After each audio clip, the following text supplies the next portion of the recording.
Gusto mo ba ng bagong recipe sa chicken? Yung may twist pero masarap at madaling gawin.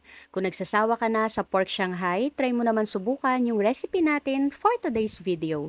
Masarap na pang ulam, pang merienda o kahit sa handaan, pwedeng pwede ito. At sa 1/2 kilo ng ground chicken, marami ka nang magagawa. Gusto mo rin ba? Tara, luto tayo. Bali sa isang mixing bowl, pagsamasamahin na natin dito lahat ng mga ingredients. Yung 1/2 kilo ng ground chicken, isang piraso ng carrot, 3 butil ng bawang at isang maliit na sibuyas. Maglagay din tayo dito ng 3 tablespoon ng all-purpose flour, 1 tablespoon ng sesame oil, isang itlog at maglagay din pala tayo dito ng magpapasarap sa ating chicken recipe, ang chicken and corn soup. Nakalimutan ko rin palang sabihin na nag-add din ako dito ng asin, paminta at konting seasoning. Haluin lang natin ito hanggang sa ma-well combine na lahat ng mga ingredients. After nating mahalo itong ating chicken mixture, iset aside muna. Then gagawa tayo ng butter. Madali lang naman itong gawin. Bali sa isang mixing bowl, mag-add tayo ng 3 tablespoon ng cornstarch at 1/4 cup ng water. Haluin lang natin ito, then set aside. At sakto, dumating na rin yung order ko na seaweed sushi roll. Ito kasi yung kailangan natin para sa twist ng chicken recipe na gagawin natin ngayon.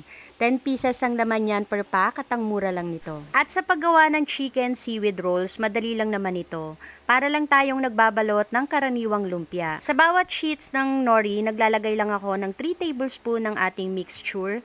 Then, i-roll lang natin ito at sa dulo, lagyan lang natin ito ng tubig na pangsara. Gawin lang natin ito sa lahat hanggang sa matapos. At sa 1/2 kilo ng ground chicken, nakagawa pala ako ng 15 pieces. Then, hinati ko pala ito sa 4. So, ang total ng nagawa ko ay 60 pieces. O, diba? Sobrang dami. After nga nating magawa lahat at naputol na rin, pwede na tayong mag-start na magluto.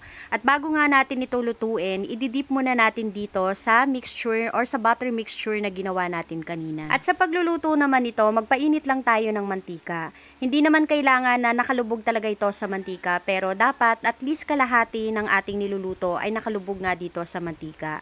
Halu-haluin lang din natin ito para maging pantay yung pagkakaluto. At pag ganito na nga yung kulay, okay na po yan, ahunin na natin sa kalan. At napakasarap nito kung ipapares natin sa sweet chili sauce na sausawan. Gusto mo rin ba? Tara, kain tayo.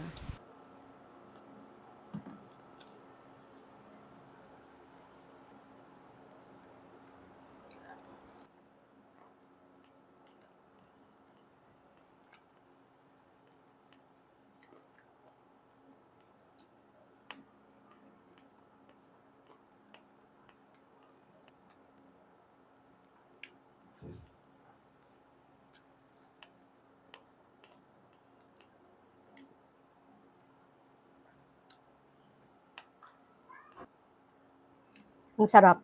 Lalo na dito sa sausawan na sweet chili sauce, ang sarap-sarap. Pwedeng pang ulam, pang merienda, pang pulutan, at pwedeng-pwede rin na ipanghanda.